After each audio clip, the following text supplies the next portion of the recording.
गावाचं नाव होतं देवकाठी. डोंगरांच्या कुशीत धुक्याच्या चादरीत हरवलेलं ते छोटंसं गाव.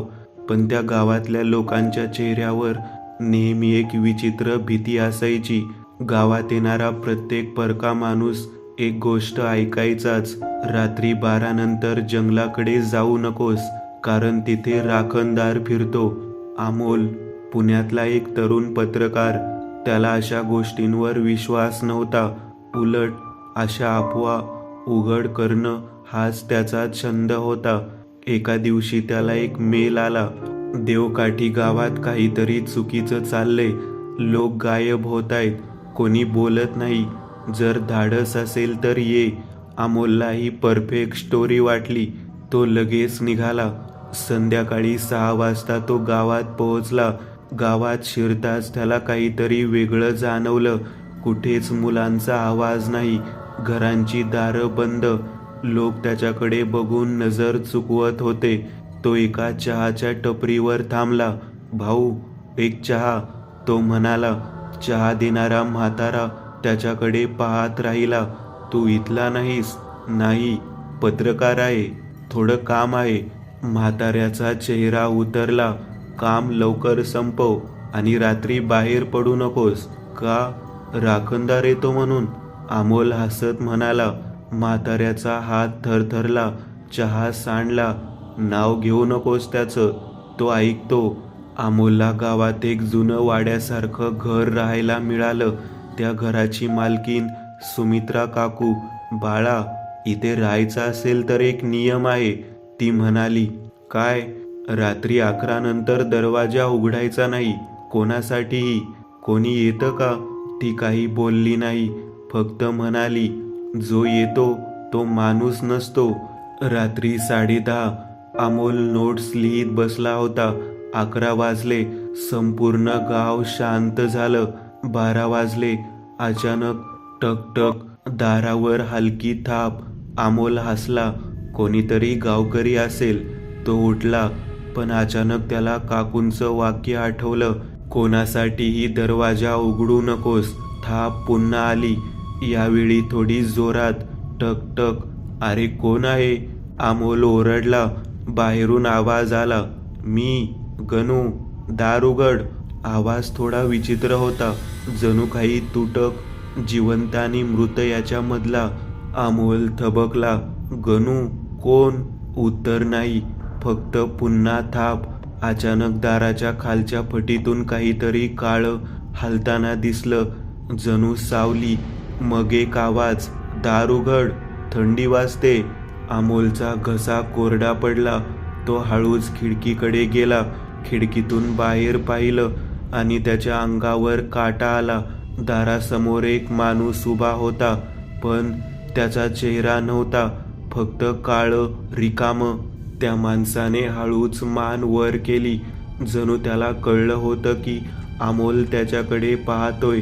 आणि मग त्याच्या चेहऱ्यावर अचानक डोळे उघडले. एक नाही, 2 नाही, डझनभर डोळे, सगळे अमोलकडे बघत होते. अचानक दारावर जोरात धक्का बसला. धडाम. अमोल मागे सरकला. दुसरा धक्का. धडाम. दाराच्या कडीला क्रॅक पडला.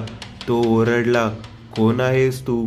बाहेरून आवाज आला, मी, राखणदार, या गावाचा. अचानक सुमित्रा काकूंचा आवाज आला, अमोल, डोळे बंद कर, काहीही झालं तरी बघू नकोस. अमोलने लगेच डोळे बंद केले. दारावरचे आवाज थांबले. काही सेकंद, मग शांतता. सकाळी दरवाजा उघडला. दार तुटलेलं नव्हतं. बाहेर कोणीच नव्हतं. जणू काही घडलंच नव्हतं. पण दारावर नखांचे खोल खुणा होत्या. काकूंनी अमोलला बसवलं. तुला आता परत जायचं असेल तर जा, पण राहिलास तर सत्य सहन करावं लागेल. मला सगळं कळायला हवं, ती हळू आवाजात म्हणाली. 50 वर्षांपूर्वी या गावात एक रखवालदार होता, जंगलाचा. त्याचं नाव भीमा. तो गावचं रक्षण करत होता. पण एक दिवस ती थांबली. काय झालं? गावकऱ्यांनीच त्याला मारलं. अमोल स्तब्ध. का? कारण त्याने काहीतरी पाहिलं होतं जे त्यांना लपवायचं होतं. त्या रात्रीपासून तो परत आला, पण माणूस म्हणून नाही, राखणदार म्हणून. तो अजूनही गावाचं रक्षण करतो. पण आता ती अमोलकडे पाहत म्हणाली, तो माणसांपासून गावाचं रक्षण करतो. अमोल विचारात पडला होता. तेवढ्यात त्याच्या मोबाईलवर एक फोटो आला. Unknown number. त्याने फोटो उघडला. तो काल रात्रीचा होता. त्याच्या घरासमोर उभा राखणदार. पण त्या फोटोमध्ये एक अजून गोष्ट होती जी अमोलने पाहिली नव्हती. दाराच्या आत अमोलच्या मागे एक सावली उभी होती. रात्रीचा तो फोटो अमोलच्या डोक्यात फिरत होता. दाराबाहेर उभा असलेला राखणदार आणि दाराच्या आत त्याच्या मागे उभी सावली. तो एकटाच नव्हता. अमोलने लगेच त्या नंबरवर कॉल केला. हा नंबर अस्तित्वात नाही. तोच क्षण फोनवर पुन्हा मेसेज आला, तू एकटा नाहीस. अमोलच्या हातातून मोबाईल जवळजवळ पडला. तो घाईघाईने उठला आणि खोलीतल्या आरशासमोर गेला. सगळं नॉर्मल होतं, पण त्याने मागे वळून पाहिलं. कोणी नव्हतं. पुन्हा आरशात पाहिलं आणि त्याचं हृदय थांबलं. आरशात त्याच्या मागे एक काळी आकृती उभी होती, पण मागे वळून पाहिलं तर कोणीच नाही. हे सगळं माझ्या डोक्यात चाललंय का? तो स्वतःशीच बोलला. तेवढ्यात सुमित्रा काकू आत आल्या. त्यांनी अमोलकडे नीट पाहिलं. तुला ती दिसली का? अमोल थबकला. कोण? ती हळू आवाजात म्हणाली, जी राखणदाराच्या आधी येते. काकूंनी दार बंद केलं. राखणदार एकटाच नाही, त्याच्या आधी एक सावली येते. ती ज्याला निवडते त्याला तो घेऊन जातो. म्हणजे तू निवडला गेलायस? अमोल आता घाबरलेला होता, पण त्याचं पत्रकार मन थांबत नव्हतं. मला जंगलात जायचं आहे. काकूंचा चेहरा फिक्का झाला. तिथे गेलास तर परत येणार नाहीस. मला सत्य हवं आहे. रात्री 11:15 वाजता अमोल टॉर्च घेऊन जंगलाकडे निघाला. गावाच्या शेवटी एक फलक होता, इथून पुढे जाणं मनाई आहे. तो पुढे गेला. जंगलात शिरताच हवा थंड झाली. आवाज थांबले. जणू जंगल जिवंत होतं आणि त्याच्याकडे पाहत होतं. अचानक त्याच्या मागे पावलांचे आवाज. तो वळला. कोणीच नाही, पण आवाज चालूच. जणू काहीतरी त्याच्या मागे चालत होतं, पण दिसत नव्हतं. जंगलाच्या आत त्याला एक जुनं मोडकळीस आलेलं मंदिर दिसलं. दारावर काहीतरी लिहिलं होतं, रक्षणासाठी बलिदान आवश्यक आहे. अमोलचा श्वास अडकला. मंदिरात आत गेल्यावर त्याला भिंतीवर जुने फोटो दिसले, गावकऱ्यांचे. पण प्रत्येक फोटोमध्ये एक माणूस गोल करून चिन्हांकित केला होता आणि त्या फोटोच्या खाली लिहिलं होतं, निवडलेला. अचानक त्याला एक फोटो दिसला. तो थबकला. तो फोटो त्याचाच होता, कालचा. आणि खाली लिहिलं होतं, पुढचा. मंदिराच्या आत अचानक अंधार झाला. टॉर्च बंद. पूर्ण शांतता. मग एक आवाज, तू आलास? अमोल थरथरला. त्याच्या समोर हळूहळू एक काळी सावली आकार घेऊ लागली. तीच आरशातली. तू कोण आहेस? अमोल ओरडला. सावली हसली. मी निवडते. तो येतो. का? कारण या गावाने करार केला आहे. सावली पुढे आली. 50 वर्षांपूर्वी गावकऱ्यांनी जंगलात काहीतरी जागं केलं. त्यांना त्याची भीती वाटली, म्हणून त्यांनी एक करार केला. दरवर्षी एक माणूस, बदल्यात गाव सुरक्षित. भीमा, तो पहिला बळी नव्हता. तो विरोध केला, म्हणून त्यांनी त्याला मारलं. आणि सावली थांबली. त्याला राखणदार बनवलं. म्हणजे तो वाईट नाही, अमोल म्हणाला. सावली हसली. तो फक्त आपलं काम करतो. खरा वाईट कोण आहे माहितीये? अचानक मंदिराच्या बाहेर आवाज आला, गावकऱ्यांचा. ते मशाली घेऊन उभे होते. सुमित्रा काकू पुढे आल्या. त्यांच्या डोळ्यात अश्रू होते. माफ कर बाळा. अमोल हादरला. काकू तुम्ही? ती हळू आवाजात म्हणाली, आज तुझा दिवस आहे. शेवटचा. सावली अमोलच्या अगदी जवळ आली. थंड श्वास त्याच्या चेहऱ्यावर जाणवला. मी निवडले तुला. दूर जंगलात राखणदारांचे राखणदाराचे पावलांचे आवाज येऊ लागले. जंगलात थंडी अचानक वाढली होती. अमोलच्या समोर सावली आणि दुरून येणारे जड पावलांचे आवाज. राखणदार येत होता. मृत्यू जवळ येतो. प्रत्येक पाऊल जणू जमिनीला हादरवत होतं. ठक ठक ठक. अमोलचा श्वास वेगाने चालू झाला. गावकरी मागे सरकले. कोणीही त्याच्या जवळ उभं राहायला तयार नव्हतं. सुमित्रा काकू डोळे बंद करून काहीतरी पुटपुटत होत्या. ती सावली अमोलच्या अगदी जवळ आली. तिचा हात थंड धुक्यासारखा त्याच्या छातीला लागला. अमोलला अचानक काही दृश्य दिसायला लागली. तो एका वेगळ्या काळात होता. तेच गाव, पण 50 वर्षापूर्वीचं. गावकरी घाबरलेले. जंगलातून काहीतरी काळं भयानक बाहेर येत होतं. एक म्हातारा ओरडत होता, हे थांबवायचं असेल तर बलिदान द्यावं लागेल. गावकऱ्यांनी जंगलाच्या देवळात एक विधी केला. एका माणसाला बांधलं. तो ओरडत होता, मला सोडा, मी काही केलं नाही. पण त्याला त्या अंधारात ढकललं गेलं आणि तो आवाज थांबला. त्यावेळी एक तरुण पुढे आला. भीमा, हे चुकीचं आहे, तो ओरडला. आपण निरपराध लोकांना मारतोय. पण गावकऱ्यांनी त्याच्याकडे दुर्लक्ष केलं. भीमाने करार तोडायचा प्रयत्न केला. तो त्या देवळात गेला, पण गावकऱ्यांनी त्याला पकडलं, त्याला मारलं. त्याचं रक्त त्या मंदिरात सांडलं आणि त्या रात्री काहीतरी बदललं. भीमाचं शरीर गायब झालं आणि दुसऱ्या दिवशी जंगलातून एक आकृती बाहेर आली. चेहरा नसलेली, डझनभर डोळ्यांनी भरलेली. राखणदार. अमोल परत वास्तवात आला. तो थरथरत होता. तो भीमा आहे. सावली हसली. हो, पण आता तो फक्त एक साधन आहे.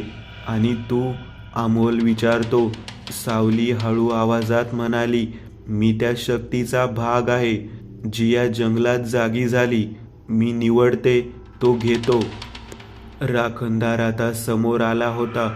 तो प्रचंड उंच, त्याचं शरीर धुक्यासारखं, डोळे सगळीकडे, आणि ते सगळे अमोलकडे बघत होते. अमोलने धैर्य गोळा केलं. भीमा, तुला आठवतंय का तू कोण होतास? क्षणभर सगळं थांबलं. राखणदार हलला नाही. अचानक त्याच्या डोळ्यांपैकी काही मऊ झाले. जणू काही आठवत होतं. सावली संतापली. त्याच्याशी बोलू नकोस. अमोल पुढे गेला. तू गावाचं रक्षण करत होतास, लोकांसाठी. तेच लोक तुला मारले. आता का त्यांच्यासाठी काम करतोस? सावलीने जोरात अमोलला मागे फेकलं. तो जमिनीवर आदळला. तू नियम तोडतोयस, ती ओरडली. राखणदार अचानक सावलीकडे वळला. त्याने एक मोठी गर्जना केली. जंगल हललं. गावकरी घाबरले. राखणदाराने सावलीवर हल्ला केला. सावली किंचाळली, तू माझं ऐकायला पाहिजे. पण तो ऐकत नव्हता. सुमित्रा काकू ओरडल्या, अमोल, देवळातलं चिन्ह तोड, करार तुटेल. अमोल उठला. तो मंदिरात धावला. मंदिराच्या मध्यभागी एक दगडी चिन्ह होतं, रक्ताने माखलेलं. तो ते तोडायला गेला, पण त्याच्या मागे आवाज आला, थांब. तो वळला. सुमित्रा काकू त्याच्या मागे उभ्या होत्या, पण त्यांच्या डोळ्यात काळेपणा होता. आवाज बदललेला, जर हे तोडलंस तर सगळं संपेल. तुला वाटतं मी तुला वाचवते? ती हसली. मीच तर करार जिवंत ठेवते. मंदिराच्या आत हवा जड झाली होती. अमोलच्या समोर दगडी चिन्ह, मागे उभ्या सुमित्रा काकू, आणि बाहेर सुरू असलेलं राखणदार आणि सावलीचं युद्ध. काकू, तुम्ही? अमोलचा आवाज थरथरला. ती हळू हसली, पण ते हसू माणसाचं नव्हतं. काकू, ती फक्त एक मुखवटा आहे. तिचं शरीर थरथरायला लागलं आणि हळूहळू तीच सावली तिच्यातून बाहेर आली. सावलीची ओळख, मीच ती शक्ती आहे. मी या जंगलात जागी झाली. मीच करार घडवला. मीच निवड करते आणि मीच या गावाला जिवंत ठेवते. अमोल ओरडला, तू लोकांना मारतेस, हे रक्षण नाही. ती शांतपणे म्हणाली, जर मी नसते तर हे गाव खूप आधी नष्ट झालं असतं. मी एका जीवाच्या बदल्यात शेकडो जीव वाचवते. अमोल थबकला. म्हणजे हे सगळं थांबवलं तर सगळं संपेल. हे जंगल, ही शक्ती, सगळं बाहेर येईल आणि मग कोणीही जिवंत राहणार नाही. अमोलच्या हातात दगड होता. त्याच्या डोक्यात विचार. मी हे तोडलं तर गाव वाचणार नाही, पण मी नाही तोडलं तर लोक मरत राहतील. बाहेर राखणदार गरजत होता. तो सावलीशी झुंज देत होता. जंगल हादरत होतं, पण तो कमजोर होत चालला होता. अमोल ओरडला, भीमा, अजूनही वेळ आहे. तू मुक्त होऊ शकतोस. राखणदाराने एक क्षण थांबून मंदिराकडे पाहिलं. त्याच्या डोळ्यात दुःख होतं.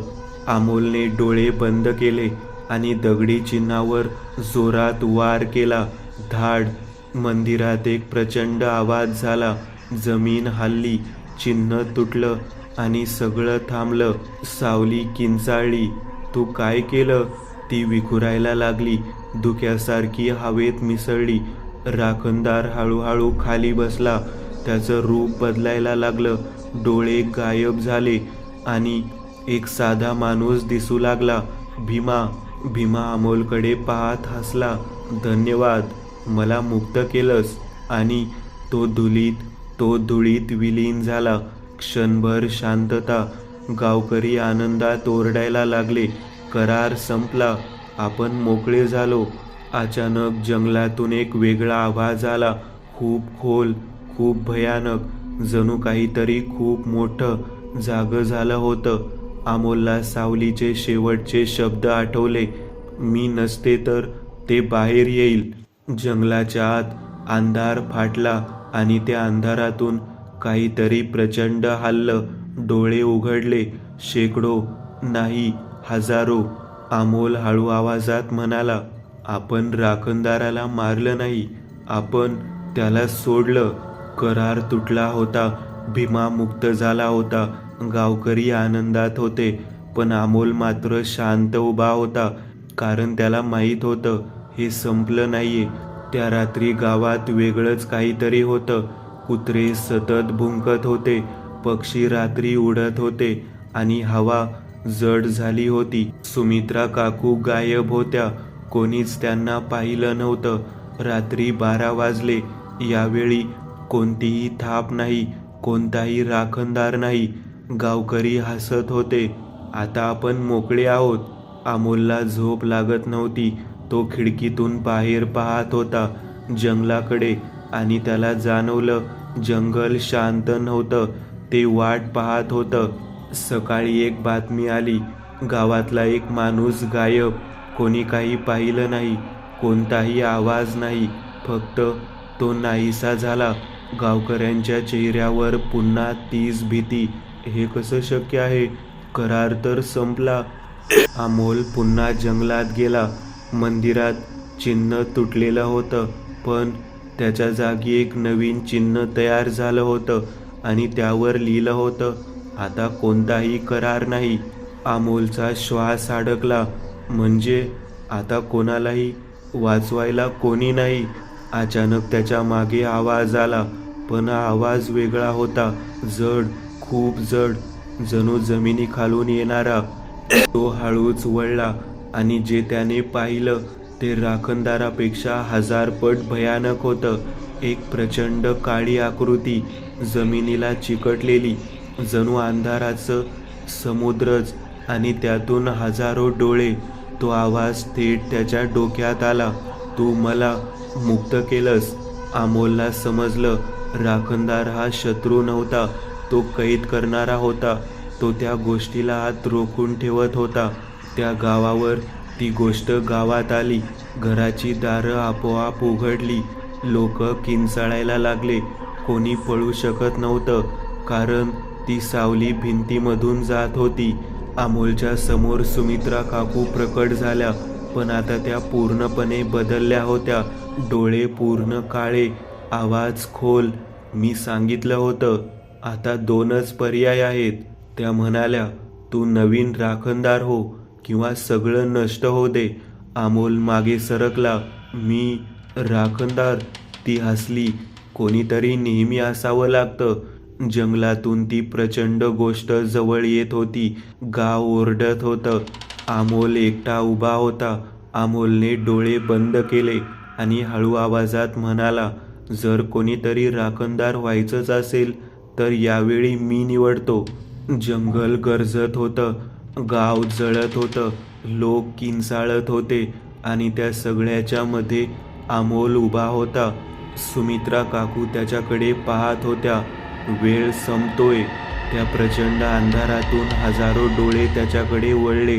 तो आवाज पुन्हा आला, तू तू माझा आहेस. अमोलच्या डोक्यात आवाज घुमत होते, पळून जा, लढ, सगळं संपेल. पण त्याच्या मनात एकच विचार होता, कोणीतरी थांबवायला हवं. अमोल पुढे गेला. त्या अंधारासमोर उभा राहिला. मी तयार आहे. सुमित्रा काकूंच्या चेहऱ्यावर एक विचित्र शांतता आली. अचानक जमीन तुटली. काळा धूर अमोल भोवती फिरू लागला. त्याच्या शरीरात काहीतरी शिरत होतं. त्याला जाळल्यासारखं वाटत होतं. तो ओरडला. त्याच्या डोळ्यात काळेपणा पसरला. हाड वाकायला लागली. शरीर बदलायला लागलं. हळूहळू तो उभा राहिला. पण आता तो अमोल नव्हता. त्याचं शरीर उंच, धुक्यासारखं, आणि त्याच्या चेहऱ्यावर अनेक डोळे उघडले. गाव शांत झालं. ती प्रचंड गोष्ट मागे सरकली. जणू तिला समजलं, नवीन राखणदार तयार झाला आहे. अमोल आता राखणदार. त्या अंधाराकडे पाहत उभा राहिला. त्याच्या आत काहीतरी तुटत होतं, पण काहीतरी नवीन तयार होत होतं. त्या अंधाराने विचारलं, तू मला रोखशील? राखणदार शांतपणे म्हणाला, जोपर्यंत मी आहे. हळूहळू तो अंधार मागे गेला. जंगल पुन्हा शांत झालं. गाव वाचलं. सुमित्रा काकू खाली बसल्या, डोळ्यात अश्रू. आणखी एक गेला. गाव पुन्हा सामान्य झालं. लोक हसत होते, जणू काहीच घडलं नाही. रात्री 12 वाजता गावात पुन्हा एक आवाज येतो, ठक ठक. एक नवीन माणूस दरवाजा उघडायला जातो आणि बाहेर तो उभा असतो, नवीन राखणदार. त्याच्या डोळ्यापैकी एक अचानक बदलतो, मानवी होतो क्षणभरासाठी, आणि त्या डोळ्यात ओळखीची झलक दिसते. अमोल. राखणदार बदलतात, पण रात्र कधीच संपत नाही. पुढचा अनुभव. Dumas beach. काळ्या वाळूचं रहस्य. सुरत शहरापासून थोड्याच अंतरावर असलेला दुमस बीच. दिवसा शांत, पण रात्री लोक टाळतात, कारण इथे एक गोष्ट प्रसिद्ध आहे. इथे वाळू काळी नाही, ती जळालेल्या आठवणींनी काळी झाली आहे. रोहन आणि त्याचे 3 मित्र, नेहा, साहिल आणि आमय, वीकेंड ट्रिपसाठी सुरतला आले होते. दुमस बीचला जाऊया रात्री, साहिल म्हणाला. नेहा लगेच म्हणाली, अरे, लोक म्हणतात तिथे भूत आहेत. रोहन हसला, भूत वगैरे काही नसतं, चला ॲडव्हेंचर करूया. रात्री 11:30 ते चौघं गाडीने बीचकडे निघाले. जसा जसा ते जवळ आले, हवा बदलायला लागली. खारट वारा थंड झाला आणि अचानक गाडीचा रेडिओ आपोआप सुरू झाला. एक जुना तुटका आवाज, परत जा. सगळे शांत झाले. रोहनने रेडिओ बंद केला. कोइन्सिडन्स, तो म्हणाला, पण त्याच्या आवाजात खात्री नव्हती. रात्री 12:15 ते बीचवर पोहोचले. चंद्रप्रकाशात काळी वाळू चमकत होती. समुद्राचा आवाज खूप खोल आणि जड वाटत होता. ते चालायला लागले, पण काही वेळाने नेहा थांबली. आपल्या मागे कोणी चालतंय का? सगळ्यांनी मागे पाहिलं. कोणीच नव्हतं, पण वाळूत 4च नाही, 5 पावलांचे ठसे दिसत होते. हे बघ, आम्ही कुजबुजला. त्याने टॉर्च खाली दाखवली. 5वा ठसा त्यांच्यासोबत चालत होता. अचानक हवा थंड झाली आणि एक कुजबुज. थांबा. नेहा थरथरली. कोणी बोललं?